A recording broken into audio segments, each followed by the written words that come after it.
नमस्कार बाळांनो, आता एंट्रन्स एक्झाम आपली सीईटी जी काय आहे ती सुरू होते. परवापासून बायोलॉजीचं आहे आणि एक 10 दिवसांनी पुन्हा मॅथमॅटिक्स आहे. तर पेपरला जाते वेळी काही बेसिक गोष्टी गरजेच्या असतात. आता मी हे नाही सांगत बसत ते पेन्सिल घेऊन जावा, पट्टी घेऊन जावा, 2 टाईपचे पेन घेऊन जावा, पाण्याची बॉटल घेऊन जावा, ते सगळं तुम्हाला माहिती आहे. लहानपणापासून सगळे ते तुम्हाला पाठ केलाय. ज्या बेसिक गोष्टी आहेत, ज्या मिस्टेक्स होतात आणि मग त्याच्यामुळे काय होतंय, आत अलाव करत नाही असं नाहीये त्या गोष्टी नसल्यामुळं, पण बऱ्यापैकी प्रॉब्लेम येतोय. काही गोष्टी कंपल्सरीच आहेत, त्या लागतातच. मग ते पाहूया पटकन, एक 10-15 मिनिटात क्लिअर करू. 10 मिनिटं वाचायचं विषय आहे. पहिला ऍडमिट कार्ड. ऍडमिट कार्डचं काय आहे, तुमच्याकडे जे काय ऍडमिट कार्ड आलंय, डाउनलोड केलंय, त्याची प्रिंट काढून घ्या. आता काही ठिकाणी म्हणतात कलर काढा, काही ठिकाणी ब्लॅक अँड व्हाईट. सिंपल सोपा पर्याय कलर घ्या, कारण कलर कॉपी घेऊन चला ऍडमिट कार्डची, जे काय ऍडमिट कार्ड आले. काही मुलांना तिथे मोठा प्रश्न झालाय, कारण एक 5-6 मुलांचे मला मेसेज आले की त्यांचा फोटोच नाहीये त्या ऍडमिट कार्डला. आता मग त्यांनी भरते वेळी टाकलेलं का, ऑब्विसली टाकलेलं, कारण जोपर्यंत तुम्ही फोटो साईन वगैरे अपलोड केली नाही, फॉर्म सबमिटच झाला नव्हता, त्यावेळी केलेला, पण त्यांच्या ऍडमिट कार्डवर तो फोटो नाहीये. ज्या बऱ्यापैकी सगळ्यांच्या आलेलाच आहे, पण काही मुलांना मिस्टेक्स आहेत. मग तिथे काय करा, सिंपल एक कलर फोटो, त्याची प्रिंट काढा, घेऊन चला. ऍडमिट कार्ड कंपल्सरी आहे. दुसरी गोष्ट काय, अपडेटेड आधार कार्ड पाहिजे तुमचं. आता काय होत आहे, फोटो जो लावलेला आहे तो तुम्ही रिसेंटचा लावलाय आणि आधार कार्डवरचा फोटो आहे लहानपणी पहिलीत असताना काढलाय. बऱ्याच विद्यार्थ्यांनी रांगतानाचा फोटो लागलेला आहे, कधी अपडेटच केलं नाही. मग त्यांनी अपडेट केलेलं नाहीये, त्यांच्यासाठी थोडा बघू, पण अपडेटेड कार्ड गरजेचं आहे. अजून जरी अपडेट केलं नसेल तर करायला द्या. बायोवाल्यांना काय आता काय होणार नाही, 1-2 दिवसामध्ये ते मॅथ्सवाल्यांचा अपडेट होऊन जाईल. नाही झालं तर त्याला दुसरा पर्याय म्हणजे त्याला कॉलेजचा आयडी, ज्या कॉलेजमध्ये आहे ना त्याचा आयडी पण बरोबर ठेवा. आधार कार्ड अपडेटेड पाहिजे. आता नेलाय हॉल तिकीट मध्ये आत्ताचा फोटो लावलाय, आधार कार्डवर लहानपणीचा फोटो आहे, कुठं मॅच करणार होते. मग तुम्हाला एंट्री देताना ते चेक करतात ना, आधार कार्ड दाखवा, हे दाखवा.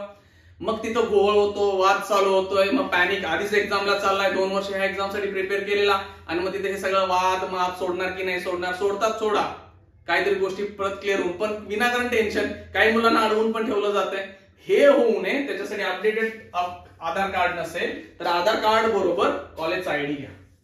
ठीक आहे. आता मला कॉलेजचा आयडी बी नाही बाबा आमच्याकडे, बाळांनो प्रत्येकाकडे ऑलमोस्ट असतोय. नसेल तर कॉलेजमधनं आयडी तयार करून घ्या. म्हणणार 1 दिवसात कसं, ठीक आहे, बायोवाल्यांना उद्या होत असेल तर घ्या, नसेल तर मॅथ्सवाल्यांनी करून घ्या. कॉलेजमध्ये आयडी अपडेटेड देतात, प्रिंट काढून देतील, त्याच्यावरती फोटो चिकटवतील, प्रिन्सिपलांचा सही शिक्का मिळेल तुम्हाला. अपडेटेड आधार कार्ड नसेल तर कॉलेजचा आयडी पाहिजे, तो पण अपडेट करून घ्या. जर तो पण हरवला असेल कॉलेजमध्ये नवीन बनवून घ्या, मिळेल.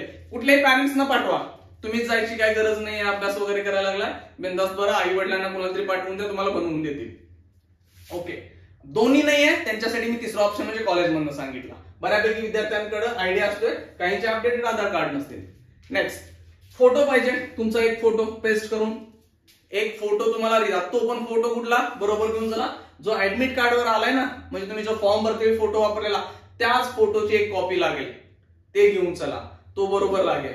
आणि सगळ्यात महत्वाचा जो काय पॉइंट आहे तो एंट्री टाइम.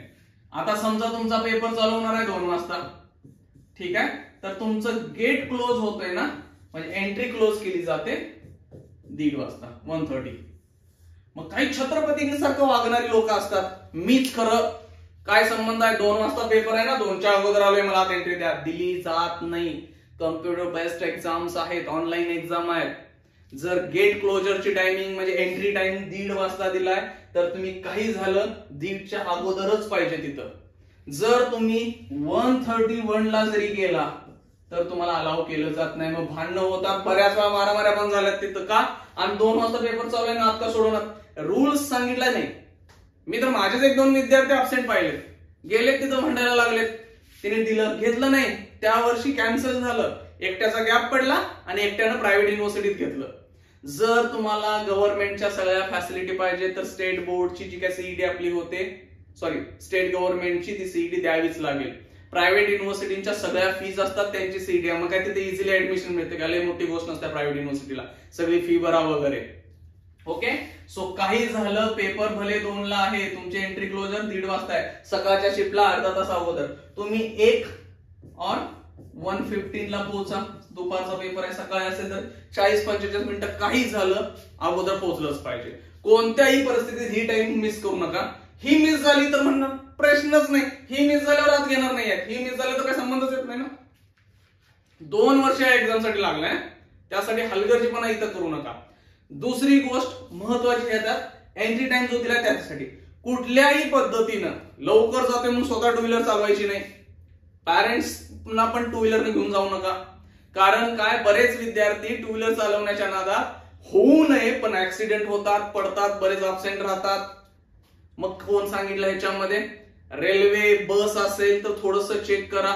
लेट झाली बस, रेल्वे मिस झाली किंवा रेल्वे लेट झाली तर काय करणार? मुंबईमध्ये लोकलनं जात असतात मुलं, लोकलचा इश्यू झाला किंवा काहीतरी प्रॉब्लेम क्रिएट झाला किंवा एखादी लोकल चुकली तर प्रॉब्लेम परत पुढे होतोय. आता लोकल टायमिंग नसतील पण तिथनं परत रिक्षा, बस वगैरे हे परत प्रश्न आहे. त्यामुळे व्यवस्थित शेड्यूल बनवायचं आहे. काही मुलं बसने येणार जाणार असतात, 20-25 किलोमीटर लांब सेंटर असते, सकाळी उठतात, बस असेल म्हणून बस चुकते किंवा बस त्या दिवशी नसते, मग परत पॅनिक, लेट होणं. टू व्हीलर तर मी सर्रास सांगतोय बंद करा, नका जाऊ. स्वतः चालवून तर नाही जायचं. स्वतःची 4 व्हीलर घरी असेल घेऊन चला, नसेल रिक्षा करा, जाऊ देत. 200-300 रुपये एक्स्ट्रा घेतात, घेऊ दे. 2 वर्ष ह्याच्यासाठी लढायला लागलाय, खर्च ढीगभर केलाय आणि 100-200 कडे शेवटच्या परीक्षेसाठी बघू नका. कुठल्याही परिस्थितीत रिस्क घ्यायची नाही बाळांनो, कारण बरीच मुलं अब्सेंट राहतात. तर ती आणखीन लास्ट वीकचं शेड्यूल जर असेल मॅथ्स वाल्यांचं तर ते परफेक्ट पाळा. बाहेर खायचं नाही, जायचं नाही, कुठं शांत राहा. शेड्यूल बनवणं गरजेचं आहे. सहसा बायोची मुलं काय खूप काय असतात की बाबा नीट प्लस इकडे बघत असतात, पण मॅथमॅटिक्सच्या मुलांचा जेडब्ल्यूचा पहिला रिझल्ट लागलाय, माहितीये तुम्हाला काय कंडिशन झाले. त्यामुळे मॅथ्स महत्वाची आहे. त्यांनी प्रॉपर शेड्यूल बनवा आठवड्याचं. किती वाजता झोपताय, उठताय, सकाळची शिफ्ट असणार काय दुपारची असणार, त्याच्यानुसार झोपायचं आहे, उठायचं आहे. ह्या बेसिक ही एंट्री टाइम लक्षात ठेवा. काही फोन करा. माझ्या तर तो विद्यार्थ्यांना राजकीय होता, बरेच 1000 ठिकाणी फोन लावले, सगळीकडे लावले, काही झालं नाही.